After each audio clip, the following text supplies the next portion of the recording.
来看到啊，现在的中日关系其实还是一团糟。我们就来整理最近呢中日发生了什么事情。首先呢，就是这个南海仲裁案啦。结果现在中国外交部出来骂日本，说呢日本啊，你不是南海的当事国，所以呢你没有资格对中国在南海的领土主权还有海洋权益说三道四。甚至啊，因为最近有这个八威台风来嘛，所以日本的保安厅巡逻舰呢就跑到这个台湾海峡我们的港口来避台风。那中方就抗议啦，说啊你这个举动呢，是不是有别的居心呢？但是日方的相关人士就出来抗议了，说我们拒绝接受你的说法，因为呢明明就也有其他的船舶在啊，这个其他的船只呢也是一样，因为台风接近而退避到台湾海峡，所以呀，应该是因为我们最近日中关系恶化，所以中方才变得过于敏感了。真的是中方太敏感了吗？我们来看到啊，最近日本呢是启动了什么？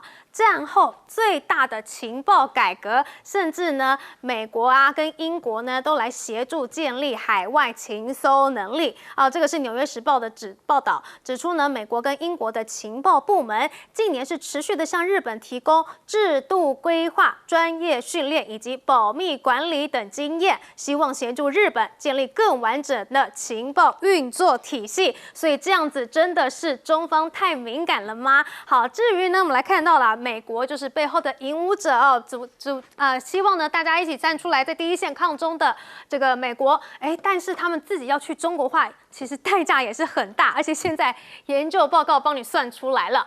金融时报发现啊，如果美国、欧元区和英国希望到2050年基本摆脱对中国关键产物还有供应链的依赖的话呢？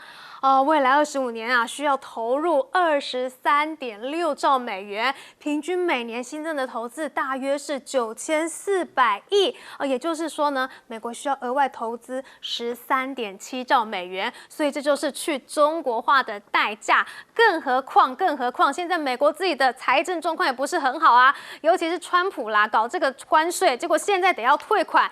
导致美国6月的预算赤字来到了1200亿美元，关税没收到，反而还赤字了尤其现在美国的公债呢又创下新纪录了哈。美国的国债利息呢，过去5年间利息支出就增加了2倍，如今这项支出都已经比国防支出高出1/4了，而且15年前呢，它是不到国防支出的1/3的耶。所以现在呢。美国的财政烂，那选举又快到了，那川普该怎么办呢？就只好出奇招啦。川普呢1月啊，他签署了一项行政命令，授权呢要来举行自由250赛车比赛这个呢是要作为美国建国250周年庆祝活动的一部分啦。那这个比赛呢，也将在8月22的23号在华盛顿国家广场举行。这条1.7英里的赛道呢，会沿着宾夕法尼亚大道延伸。那美国国会大厦作为背景之前呢，我们知道川普才把白宫改建成这个 UFC 场嘛，所以现在呢又有新招了希望呢这些比赛能够就是让大家看得很开心，那或许呢就能够转移焦点川普的选情就能够比较稳了但是呢要雪上加霜的是什么呢？是川普的左膀右臂最近呢不小心离世了所以他又失去了一个非常重要的人物。这是11号晚间，美国共和党参议院重量级大佬川普最铁的国会盟友格雷厄姆，他突然间突发疾病猝逝。终年71岁。要知道啊，川普很多推不动的法案啊，抬不拢的党内分歧啊，还有摆不平的议员阻力，都是靠他在参议院游走斡旋、牵头落地的。如今他离世了，最直接的后果是什么呢？就是川普可能有很多的对外政策就直接停摆了。而且为了要纪念他，那川普也说全国都要来降半旗了。好，眼看局势如此的不利，川普现在呢也卖了个关子。说什么？说16号我要来发表全国演说，但是要说什么呢？他完全没有透露主题，白宫呢也没有回应。他的这个预告呢是在他的这个社群发文说了，我们16号美东时间晚上9点要发表全国演说，感谢诸位的关注。但是能说什么呢？川普说什么似乎都只能够救股市，没有办法救台政，好像也很难救他的选情。我们来请教雷胜峰委员。讲到川普实在是人类有川普大家有欢乐只能这样说吧，你怎么办呢？跟我们所了解的美国总统都不一样嘛啊，他可以跟民党成为好朋友了，反正他们都一样啊，不提他了，提南海的事情。这个南海呢，很重要的一个叫南海行为准则。这个南海行为准则呢，签署的已经快到差不多。现在最大的障碍是来自于菲律宾。那南海行为准则呢，现在美国跟日本是想方设法不让它签成，因为一签成之后很简单，南海行为准则一签成，那你抓头没名，抓尾没名，你美国、日本完全没有名字在上面。以后南海什么事情，大家有个规则来。这也就是为什么今天中国大陆讲你当什么没起我老大，你没有呼吸，你当什么老大？这里跟你无关。可是更重要的一点，中国大陆还讲了一句话很重，因为这是南海仲裁案什么10周年了，中国就讲一句话：你们日本要是认为南海仲裁案的结论是有效的话，首先呢，什么冲之鸟，礁啊，那个从来那什么鸟东西有没有？那冲之什么鸟东西的？那你日本就完全没有资格的权利，因为依照那个标准来看，那时候的标准没有资格成为岛，所以日本呢马上被还拿回来。更重要的是，中国大陆现在慢慢的依它国际影响力跟它的国家的实力，现在慢慢的要把2次大战的波茨坦宣言，现在慢慢的要给它给落地化、落实化。以前波茨坦宣言虽然是各国签，但谁说了算？美俄说了算，尤其是美国说了算。2次大战以后，美国占领了日本、美霸，刚好是这个呢东西的这个冷战开始，所以在这样的情况下，对于日本很多呢，美国是采取相当宽松的一个态度啊。那中国当时平常讲也没有什么发言权，可是现在呢，很抱歉，依照波茨坦宣言也罢，依照开罗宣言也罢，日本的国土只有日本本岛四个岛。其他的所有的海岛全部要做大国呢来做认定才算数啊！现在第一个被拿出来的就是谁？现在第二个呢就是琉球，现在已经开始慢慢的在烧火了。还有旁边的几个的小岛，日本周围的岛，到底是不是你日本的国土上？依照波茨坦宣言要经过认定的，不是你说了算。所以在这些等等的情况下，日本去搞这一件事情呢，但你别忘了，美国之所以能搞事，是美国有那个本事啊。美国人有咧尻川，加吃咧下药啊！你日本那都无咧尻川，你吃咧下药，我告诉你，那个肝免会拉坏啊！你自己一定要千万小心。这是一个很事实的问题呢，就摆在那里。第二个呢，就是军舰飞机就有一个特点，曾经在蔡英文的时代里面，也有2架这个美国的军机紧急啊，以加油的原因紧急降落在那么也引起了一些抗议，但是呢，消息就过了。为什么？因为中美双方当时有对峙，但是仍然是有沟通，而不是全面崩坏的时代里。可是呢，我们晓得军舰呢，这个保安厅就是我们的海巡署，算是第2海军嘛。这海军基本上就在你的国土防御部分了。真的有台湾危险，你就回到你的港口就对了。你呢进到台湾的港口里面来，不是有其他的船只都可以。军舰行吗？这个可能我们的舰长来回答会更精准一点。军舰行吗？对不对？那有其他国家的军舰要的话，就一定要事先讲好的。当然不行。这么你开进来，你什么东西呀？那么日本在讲什么鬼话？这台湾政府没有抗议才是鬼话连篇呢，对吧？对不对？这个武装的军舰就开进你的港口，说我来避难，对吧？世界很多战争不就这样产生的吗？就开玩笑嘛。这真的是开大家的玩笑。再过来呢，这个呢，格雷厄姆啊，这个我要简单的跟大家介绍一下。现在不是介绍他跟川普有多伟大的贡献。第一个我要讲他的性格，这个人性格这样好啊，他当时是反川普的，最后是挺川普。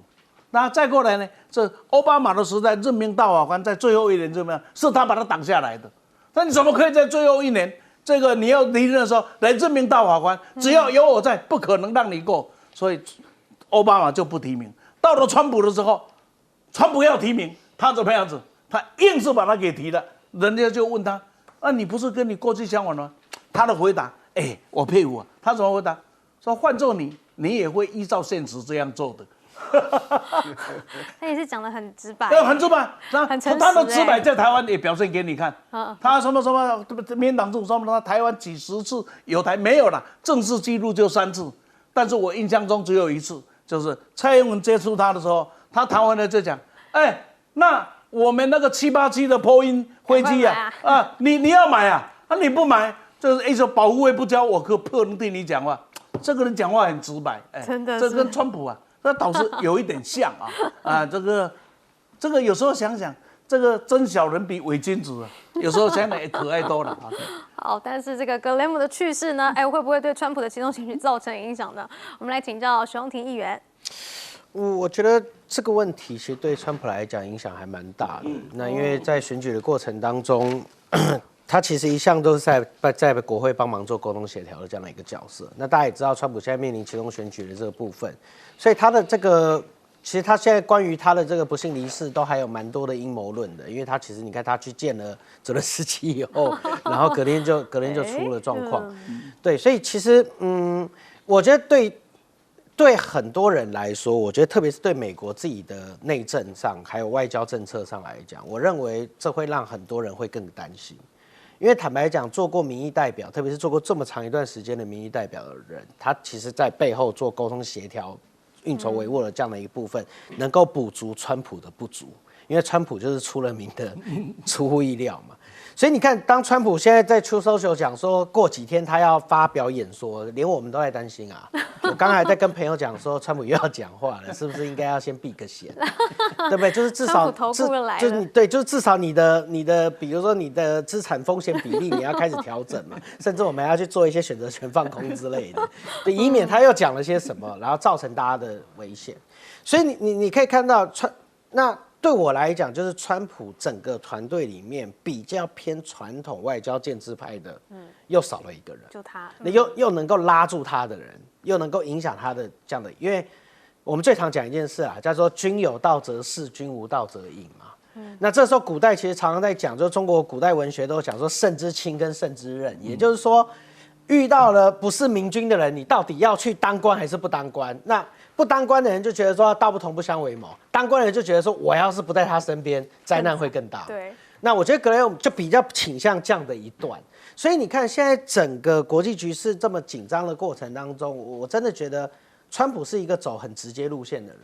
所以你看，日本现在也是一样。我们刚才在讨论的时候，保安厅其实来台湾这边去做一个相对的台风的避难，某种程度其实就是在外交上打擦边球，这是以前从来不会出现的，因为他要。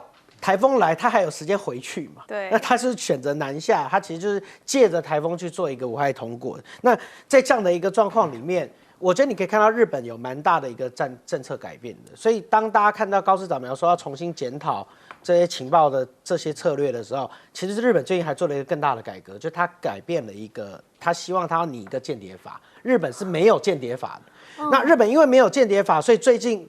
乌克兰一直在跟日本抗议说，我在俄罗斯的飞弹里面发现你的零件，那日本没有办法处理这些事情，因为他发现原来俄罗斯透过了其他的这些在任职子公司的人一直在采购东西，然后最后结果最妙的是日本在判这个案子的时候，他判了卖东西的人，但买东西的没事。因为在其他国家，你如果触碰间谍法，你就至少要驱逐了。对，所以其实你看，日本现在因为地缘政治，他也在修改他的法令，所以他现在正在决定他在国际上的参与角度大概要多还是要少。那你从他现在看起来改变这间谍法啦这些部分，他是决定多碰多参与。那还是回过头来，还是我过去讲的，因为日本现在希望就是说我要维持住一个基本上的抗中联盟，等待下一任的美国总统回来。好，不过我们来看到日本的这个防卫舰、巡防舰来到台湾避台风这件事情，是不是个擦边球呢？请教黄舰长。如果基于人道的理由就是说他真的有难，我们去帮助他，这是合理的。可是有时候总难免让你想到说，这个政府会在这里叫做，其实他没有说实话。他从一个开始，好比说我举个例，他们现在想要可能在这个太平岛，让这个美国啊、日本啊这个军舰能够提高，军机能够提得高，那你觉得那很远，对不对？这个完毕之后，如果你同意，下一个就可能是澎湖。澎湖站完毕，可能就是好比说苏澳，他有一天这个叫做一艘船走到苏澳外面，说我有人这个受伤，要紧急送医，船上医疗不够，我要紧急靠你的这个苏澳港。你知道这些有时候，你认为你可以相信，就是说我们的政府现在民进党政府是真的很诚实的，还是在这样子一步一步的这样子逐步的推进呢？我觉得当有人去反对你的时候，不是因为我们反对人道，是我们反对你这个政府说话是不诚实的。我们觉得你每个东西就是一步一步推，一步一步推，推到那里推不动很大的反弹，你就停在那里啊。我们要维持现状，对方反弹下降又继续往后推。这是我觉得第一个大家要去想。第二个，我就搞不懂很多的叫做去中国化，像美国说25年啊，有23.6兆，你花那么多钱。我觉得国与国有时候跟我们这个社会是一样。我举个例子，像你在这个社会生存，我是个律师，那我的赚钱是不是很多？我需要我去自己种菜吗？我需要去养猪吗？我需要去自己这个煮饭吗？都不需要嘛，因为我有钱，因为我的特色是让我能够打个官司就赚很多钱的，我是律师嘛。那个农夫他可能要做这些事情。全世界的国与国之间其实也是一种自由经济自然长久形成的一个叫做你我共需的相互互补，你知道吧？你为什么全部都要会呢？你不可能全部都要会嘛，你全部都要会，将来你要付出很多的。这是我的感觉，就是你不应该用政治力量去加入。如果你不去挡这个挡那个，美国会缺稀土吗？不会缺稀土啊。你也不要去卡人家，那都是一个自由的这个商业贸易学。辉达要卖就卖啊，荷兰的阿斯摩要卖就卖啊，这是他们的一个做生意的自由，你知道？你为什么要去限制它？你限制的结果，商人很惨，你自己也很惨。所以有一说，如果美中真的联手的话，其实才是让人类进步更快的一个做法。好，不过我们回过头来看现在的中东局势到底是怎么样？要重回战火了吗？美国的中央司令部呢是首度派出了新研发的单向攻击水面无人艇，也就是所谓的自杀式无人艇。3艘的自杀无人艇直接击中了，并且重创了伊朗的阿巴斯港海军基地的核心港口设施。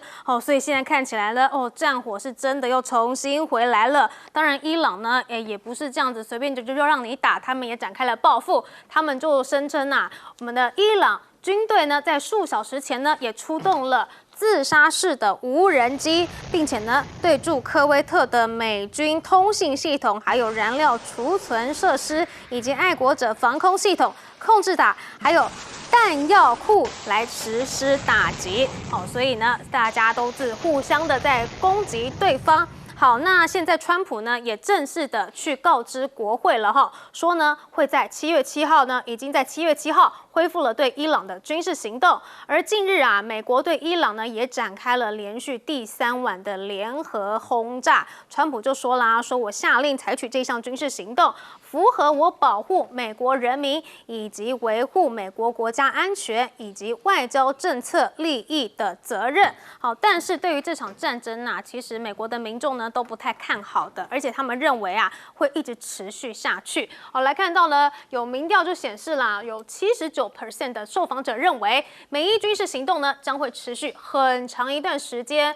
这个比例是高于3月底调查时候只有65%。那现在也仅是18% 的受访者认为这场战争能够在几周内迅速落幕。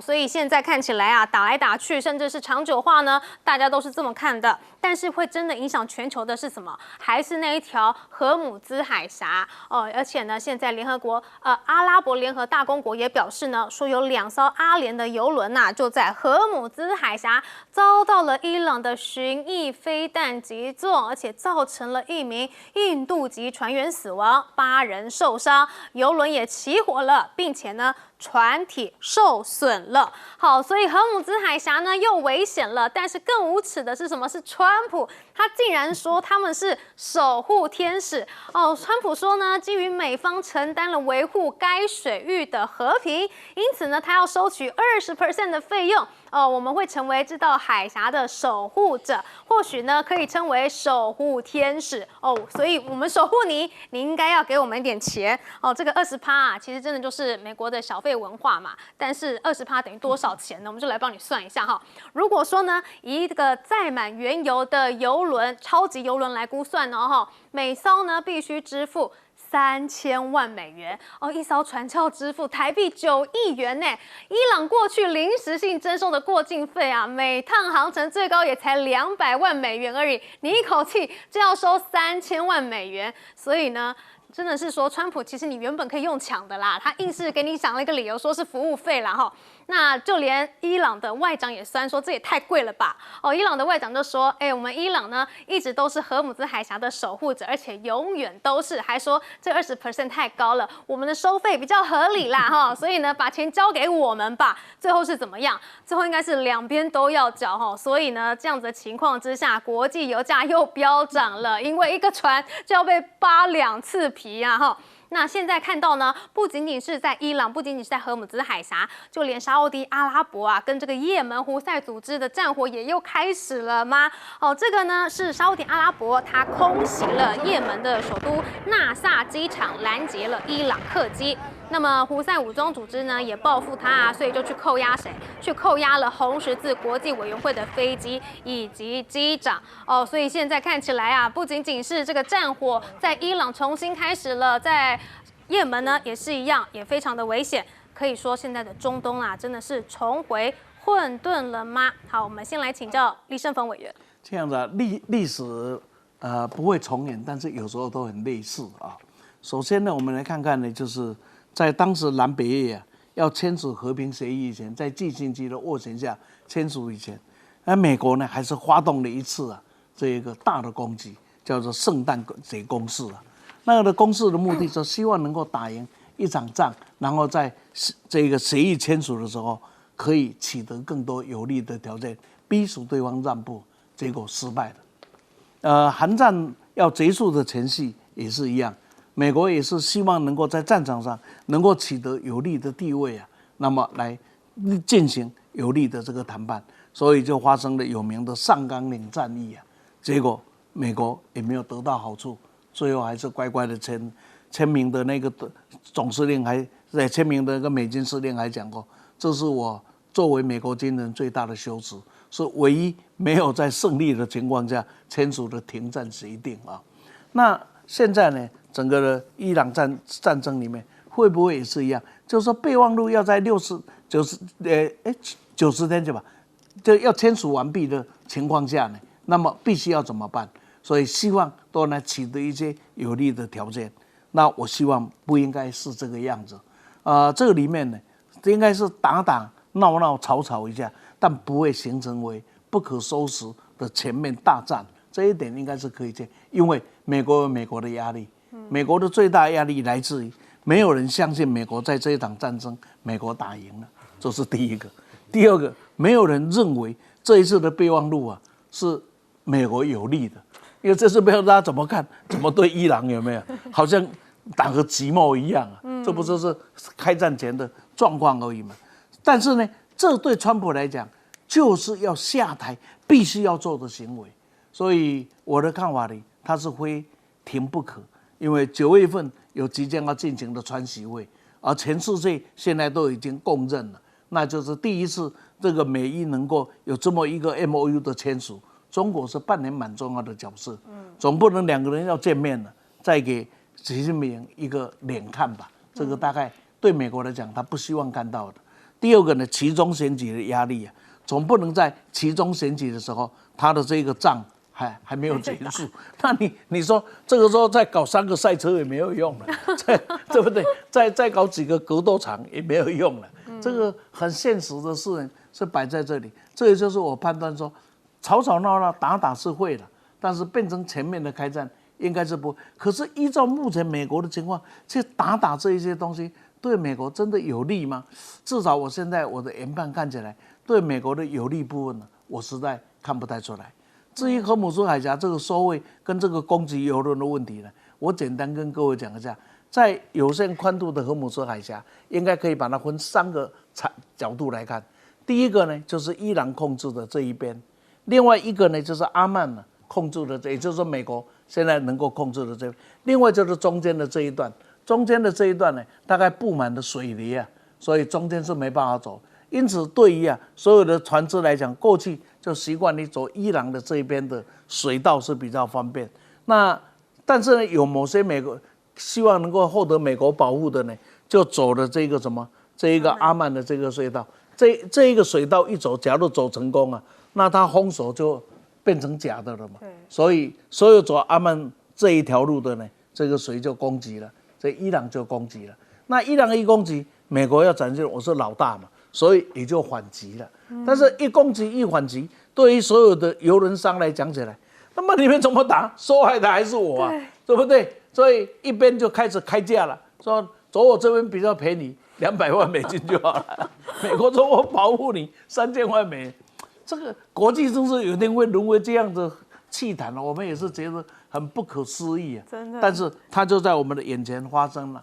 那目前呢，因为靠近伊朗的这一边的这一个航道是比较通畅，也比较大的。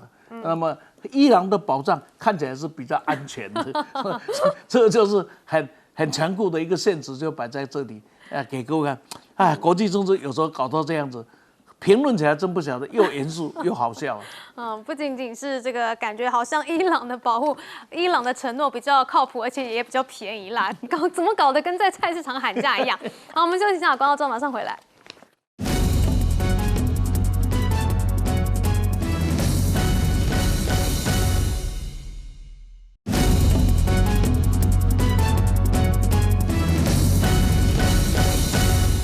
美国也想要收荷姆兹海峡的过路费，真的是莫名其妙。我们来请教许荣廷议员。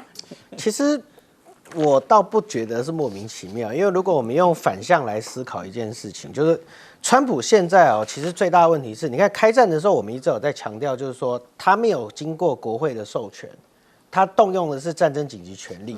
那这个法案只能让他有60天的战争空间，超过60天之后就要经过国会的同意嘛。可是他跑去签了一个 MOU， 然后现在又进行一次，所以他又有60天了。所以现在看起来，那个 MOU 到底是为了和平，还是为了继续延续军事行动？所有人是打一个问号。那川普现在讲这个收过路费这件事情，其实说老实话，因为太多人在检讨川普在这一场战争里面的花费了。以目前的这个官方的直接成本，大家在做计算，有人估是大概290亿美金。那每天可能被影响的跟可能会这个花费，然后或者是如果像前几天那样子的一个大规模式的这样的一个轰炸，大概一天估计就要20亿了。所以有很多的人预估，就是把民间成本跟整体的间接成本一起算进去，包括油价这一部分算，他认为大概至少要到1兆啊。那如果是1兆美金的话，如果我们刚刚讲，如果是官方的成本，就是完全 cover 军费的话，你有发现川普说他想要收20%。也是有一点点希望能够补足军费的这个道理。那讲起来没道理，可是如果我们用阴谋论来看的话，可能就更有说服力了。就是你想想看，这20%的油费最有可能的动作会是什么？就是转嫁消费者，对不对？所以油价就会再涨20%嘛。对。那油价涨了以后，现有的油价如果涨了20%，是不是又回到什么？又回到美国自己产的页岩油的成本了。所以川普如果真的落实了这个状况的话，其实就告诉大家，中东的油现在比我美国卖的贵，你们来买我们美国的油吧。对。那谁最受益？川普的好朋友们，就是德州的这些页岩油的开采的这些业者，就川普的最好的朋友们。所以这个其实如果就是说，你如果从这个角度上来想的话，那或许川普在提这个20%，因为大家要想收过路费这件事，某种程度就已经不合法了。对啊。那为什么是20%？因为小费因为他想要把价格拉到足够跟页岩油这个部分来做一个，他精算过了。我认为是有算过的，否则不会。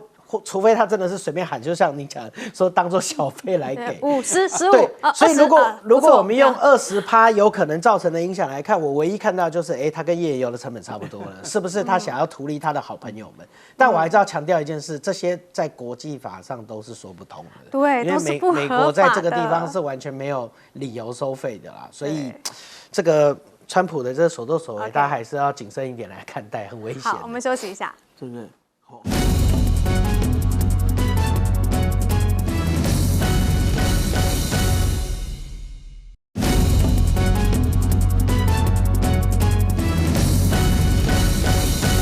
美国会收荷姆兹海峡的过路费吗？请教舰长。第一个，我直接以我对这个东西了解，我现在跟你讲是不可能的。为什么？你知道？不是说川普想不想，他想，但是他没能力。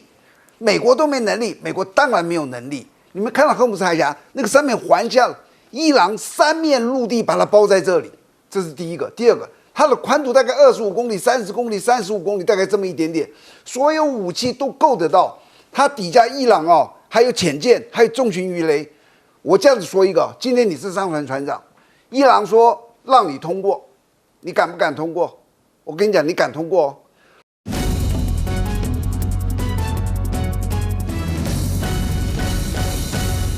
好，欢迎持续锁定新闻大白话。来看到啊，我们整天呢要来护台海，结果是不是让我们的国军太累了呢？联合战备操演，这个联合防御操演啊，才第1天，为期要5天4夜的，结果在13号刚开始执行，预计到17号为止，第1天就在桃园的青埔发生了追撞，真的是有3台车都撞成一团了哦。但是来看到这件事情呢，陆军的第6军团指挥部也说明了。说呢，这是辖属269旅2辆中型战术轮车下午执行任务期间呢，行经台31号道时发生了擦撞事故，后续也通报宪兵队来厘清肇责，并且依照军车保险的相关规定来办理后续事宜。好的，小意外频传啦，但是我们来看到美军呢，现在呢也是一样积极的在这个亚太的部分来部署。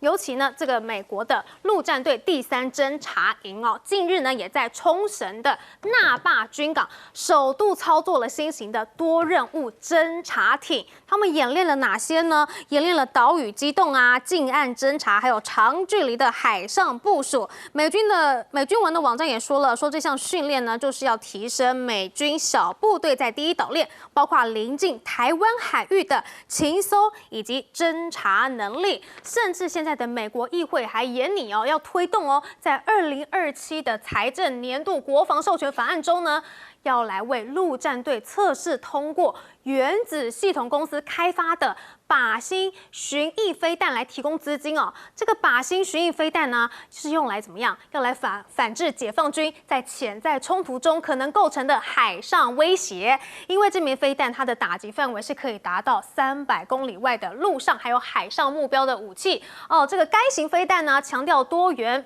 发射平台部署，除了能够由舰载 FA-18大黄蜂在内的战斗机挂弹发射之外呢，货柜化部署也是它的特色。每个货柜呢是可以容纳4枚导弹的。好，看似美军在亚太部署的很稳当，但是其实在后勤的部分，竟然是自家也发生火灾了。这就在哪里？在马里兰州的巴尔的摩市哦，这个消防部门就发文表示说啊，这个美国海军的补给舰突然发生了火灾哦，就发生在这个某一个街区啊，一艘美国海军的补给舰上面哦，甚至船上的2艘救生艇呢都被火焰给吞噬了，这个浓烟呐，数英里外都能够看到。那我们反观来看到解放军有没有这些问题呢？好像没有而且现在啊，福建舰也首次展示了歼15携带4枚反舰飞弹起飞哦，这个是福建舰首次曝光弹射西挂4枚反舰飞弹的歼15T 舰载战机起飞的画面，这代表什么呢？代表解放军海军多年来受限于滑跃起飞的载重问题啊，因为这个电磁弹射系统获得了明显的改善。不止如此啊，他们甚至还在新疆去打造了一个美军驱逐舰1:1的模型。好，有了这个1:1等比例的模型呢，就可以怎么样？就可以提高这个中方啊在高音速飞弹的瞄准能力哦，也凸显了北京呢正在持续为潜在的冲突，尤其是台海战事来进行周密的准备。好，任何的模型都已经给你传本本了，这样子演练方面就不会失真了。哦，那刚刚说到的这个电磁弹射啊，真的是非常厉害，甚至呢，他们还决定啊要把这个电磁弹射微型化上车哦，让商船啊随时可以变身，就变成这个无人机航母。好，来看到这个车载电磁弹射呢，它具备了压倒性的技术优势。因为车载电子弹射系统的最大优势，除了它隐蔽性之外呢，就是可以机动部署，不受地形限制。哦，各类集装箱模组的最终产能啊，是希望每年有2000套左右。哦，这也就意味着呢，中国的工业体系有能力在短时间内制造出成千上千套的这样的系统哦。哦，每一辆船呢，都能够依照车载载电磁弹射释放作战半径达1500公里的无人机的时候，这等于什么？等于整片海域都会变得彻底透明，任何企图入侵的敌方舰队几乎是无法生存的。也就是说呢，美日舰通通被看光光了。那你知道怎么打呢？好，那至于台湾呐，我们演训的时候也是一样，意外频传。那我们在这个台海的战事之中，难道我们是当谁的炮灰了吗？我们来请教李胜峰委员。首先，我们心里一定要明白，不要限制到自我安慰跟自我欺骗的环境里。我们呢也祝福我们的国军在演习都能够顺利安全。毕竟无论谁受伤，都是我们自己的子弟。只不过我们要讨论的是，这一些演习真的能保卫台湾吗？这些演习真的能够真正的保住你的战略计划所达到的目标吗？比如说，所谓的要把台湾建设成一个刺猬岛，然后让共军呢不敢有手段等等，这些做法能做到吗？就以这个今天出意外的这个269这个合成里来看，它就有 M1 的这个坦克车，那我就一直不晓得 M1 坦克车在台湾要干嘛，因为你不能到大陆去打。那你只能在台湾打，那在台湾打就是说，共军已经登陆了。那共军都没有制海权，没有出空军，这个应该我们的军事专家很清楚。我们的 M1 不知道是不是靶车，我就搞不清楚了。还去打谁啊？那个炮弹打出去是打谁？这等点哦。所以要做什么，大家好好想。第二个呢，就是我今天可以大胆讲，我就看透美国什么时候敢去攻打中国的人工岛礁，我现在就吃定你，看你什么时候敢啊？看你什么时候敢，看你会不会啊？我告诉你不会啦。美国今天在第一岛链的这一些小小的军事演练，就是那打南空放屁安高兴嘛，就要安慰这些盟邦说：“我还在，我还在，你们不要紧张，我还在，我还在。”只是这样，没有任何战略性的意义啊。没有任何战略性，最多只是一个战术性的谁驻谁防的工作。那么紧接着刚刚主持人介绍了很多的军武的部分呢，我们总括的来说，第一个呢，就是无人呢在远程打击、无人载具的射击跟对无人载具的防范。今天说中国大陆第二啊，大概没有人敢说它是第一啊。那这个时候，美国在整个的军工是很能力很强。但是军工的背后就是两个条件嘛，一个是钱，一个是制造力嘛。那钱呢？现在我看美国也不见得比中国大陆强到哪里去，因为是什么原因？因为很简单嘛，都弄到这个消费比例的时候，这个购买力条件一比的时候，你的1元，这个1块美元跟我的1块美元制造出来的水准是不一样的嘛，购买力双方相差太大了。第二个呢，生产力。那更是麻烦了。全中国大陆完整的产业链，使得它要生产什么、制造什么，几乎随心所欲而不逾矩啊。而且呢，美国大概是想干什么，除了造飞机跟造飞弹以外，大概都有困难。尤其当你的稀土又被中国某种程度管制的时候，连这两个部分要随心所欲啊，都有所困难。2场战争已经把美国打得差不多了。那同时呢，新的武器的发展，我可以这样讲，只要在理论上可以存在的武器，中国大陆一项一项都生产出来给你看了。这些都不是中国大陆首创发明的，首创发明都是美国的军事理论跟所有的成果。这个东西，它是把它完成，叫0到1，你完成了之后啊，1到100啊，中国大陆彻底的做得比你还强。这就是今天的现实，我们今天通通必须要面对的。至于呢，今天在这个哪里呢？在沙漠地带呢，成立了模拟的模型这个演习，这个已经不是第一次了，这已经很久以前就一直存在，在这个戈壁沙漠里面呢，进行这样子的一个模拟模型的演习啊，已经相当久的时间。那我也去请教过人家了，这个可能我们舰长会说起来会更精准一点了。它的目的呢，就是在弹轴点。一艘船里面呢，哪一个弹轴点是最容易弹轴，而且最弹轴了之后最容易发挥效果？我们一般是模拟嘛，但是当我有一个模型舰的时候，我飞机要怎么飞，怎么俯冲，或者我的飞弹要怎么射，我要怎么设计，能够打到你这一艘船的什么地方，我用最少的攻击可以达到最大的效果。这个就是模拟舰的重点了。那我们一般做靶舰是演习给你看的，打完了就没有了。那这种呢，这个模拟模具的一个演习啊，却不一样，它可以让它整个的发挥进行了很大的多元性的一个处理啊。所以从这样的一个角度来看，美国是在这个部分里面想力争上游，在第一岛链里面给予这些盟邦的安慰剂啊，而中国大陆却用扎扎实实的实力跟演练呢，我要建造一个拒止美国可以来干预的环境。只有这一点，中国大陆已经达到的是战略性的主义了，已经不是只有战术性，是战略性的主义。这个呢部分呢，应该是我们在台湾思考我们自己安全的时候，必须要彻彻底底、明明白白的自我认知啊，我们才不会走错路啊。所以现在美国对于盟友的这个帮助啊，似乎是只有做做样子，说我还在啊。但是中国大陆呢，真的是军事实力是越来越强了。我们来请教许宏庭议员。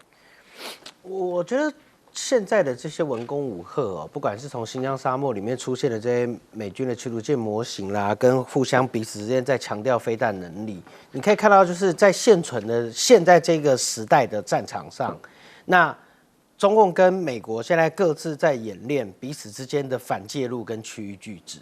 那中国大陆的反介入跟区域拒止，主要的这个武器就是弹道飞弹。所以其实包括美国很多海军的这个防卫学院里面，他们写了很多书哦，就是说这个中国大陆的这个弹道飞弹的数量实在太多了，所以导致在这个1500公里之内的这个部分其实都很危险。那美国现在是反向，他要在岛链上，他希望透过日本的模式，像还有菲律宾的部分，他希望也能够建立起一个反介入区域拒止的一个模式出来。所以你可以看到，他在冲绳跟与那国岛的几个小岛上面，他希望能够设反舰式的飞弹。那在菲律宾之前，不是大家就一直在吵，不管是巴丹岛也好，然后提风飞弹到底要不要放这件事情，其实就变成了双方之间很紧张的这样的一个模式。所以你可以反映出来，就是说，虽然中美在外交的场合上面，川普的叙事、习近平的叙事，双方都是和缓的。可是军事上来讲，彼此之间还是处在一个非常不信任的感觉里面，所以他的演练越来越多。那这个部分当然也跟日本最近的动作有关，然后包括南海再一次的把这个南海仲裁拿出来炒，都会有相对应的关系。那美国过去所讲的，就是他要在国际法上面的这样的一个叙事里面去维持国际叙事跟国际秩序这件事情。不管怎么样，大概在俄乌之后，在委内瑞拉绑架之后，在美伊战这个冲突之后，大概大家都认为说不太可能了，所以就走向了川普的这个外交政策里面，就是全部以实力为主。那中国大陆现在在走的一个特色就是，好，我希望能够服从国际秩序，可是我也告诉你，我还有我的实力，所以彼此之间在穷兵黩武。你看，不管是其实美军陆战队的侦察艇经过台湾演训这件事情，其实某种程度我觉得他在透露出一些潜意识的消息，他在告诉你就是说，因为新侦察艇，我虽然不是军事专业，但这种侦察艇通常都是特种部队在进行陆上作战跟渗透的时候在使用，所以他其实潜意识是告诉你什么？是台湾有美军在一起做训练，特别是演习的时候。那中国大陆这边，他也去做他的这个飞弹型的演练，在新疆设这些部分，就告诉你，就是说你的舰艇来就会像现在这个样子。那我们也做了演练，可是我比较好奇的是，为什么军车会撞车啊？就是说，我们如果要穷兵黩武，我们就要演出一个好一点的样子看嘛。那说老实话，这个军车会撞成这个样子，我真的觉得这表示那个专注力是有问题的，而且它上面要是在它上面要是在很重要的东西呢，还做这样子的一个相撞，我觉得国军必须也要去检讨，就是说这个车祸的这个状况到底是怎么进行的？因为说老实话，在一般我们在道路上要看到3台卡车追撞，也都不是一件很容易的事。结果演习理论上应该要很重视才对，结果第一天就出这个状况，我真的搞不懂到底为什么。对那演习其实就是要告诉大家，你要来，我们就会用这种态度来对你。结果我们现在用的是就相撞，我觉得这个是有点落差了。好，真的是有一点落差啦。接下来我们来请教黄镇辉舰长。首先，请导播啊，你特别 cue 一下那个在新疆沙漠的那个 Early Birds， 那个驱逐舰，特别放大一点的，你只要造那个船。以前在这些地方有做过这些船的模型，但是就是一个模型啊，就是不是做的这么的像。如果你要把它打靶，那个很简单，就做一个那个样子。你如果说要识别，现在飞行员哪要这个识别啊？你坐在那个房间里面，那个3D 那个形象多高多低，你都可以做这个东西哦。做的这么之像哦，我的只有一个感觉，就是他在改变他的最终的搜索的寻标头的方法。以前是一个是雷达波，对不对？那雷达波你很容易反制它哦，这是最终的时候，就是我可以有个 ECM 反电站的系统。第二个是红外线，红外线你来我也可以打那种干扰弹，啪打得到处干扰弹。但是有一个东西你知道，它是没有办法反制的，视觉。就是当我眼睛可以看到的时候，我说的眼睛不是我们人的眼睛看到，而是因为现在的镜头太方便。你看一个手机镜头多么的好，它装在上面，然后这个手机能够用 AI 去识别，那我第一个我就知道了，这个目标是谁，是不是你就很难反制，而且你怎么去装？所以你在旁边突然啪出现一个照片跟他一样，否则你骗不了人的，他完全没有办法反制。而且除此以外啊，他可以选择。我要打航母，我就不打这个驱逐舰。还有第三个，你知道每一艘船呢、战舰呢、它在不同的方位啊，防御的能力是不一样的。这种船呢、它当然能识别的时候，它可以选择一个它最佳的方位。好比说，从船头进入，通常都是最脆弱，就是船在船头最保护最好。你对着它过去，它叭打你。可是船某一个角度哦，你是几乎是死角。他会去研究这些东西，我觉得他在做的就是这个。最终寻标弹头的验证研发的过程，否则他绝不会做这么的真。第二个，我特别要为国军讲一下。当然了，这个其实我跟你讲，以前我在军中，谁批评国军，我就会立刻站起来讲反驳一下。但是有时候你有没有发现，最近有很多以前的国军在批评国军？为什么？如果你现在在看这一段的现在的服役的话，你记住哦，其实大部分人骂不是骂你，他是骂民进党。因为对民进党的这种作风是不满意的。当然，所有的演训哪有说什么都安全的？那只是撞车呢。那很多演训根本就是死人的。那我希望你想说民间不批评不容易，那你就好好做好。但是我希望军中的长官记住一件事情，像这种事情哦，真的要去好好检讨一下，去调查一下，真的有人该处分的说处分，千万不要因为民间这样子骂他，你就去这样子处分他。你如果这个样做事，以后国军所有就是一招，我们天天趴窝里，我哪也不要去。我们不要训练，是不是？不训练就永远不出错。那我为什么要去训练？训练还要花油、花钱、花这个时间，还有我还去设计。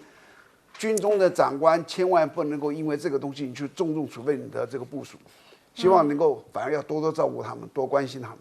好，我们国军真的是辛苦了。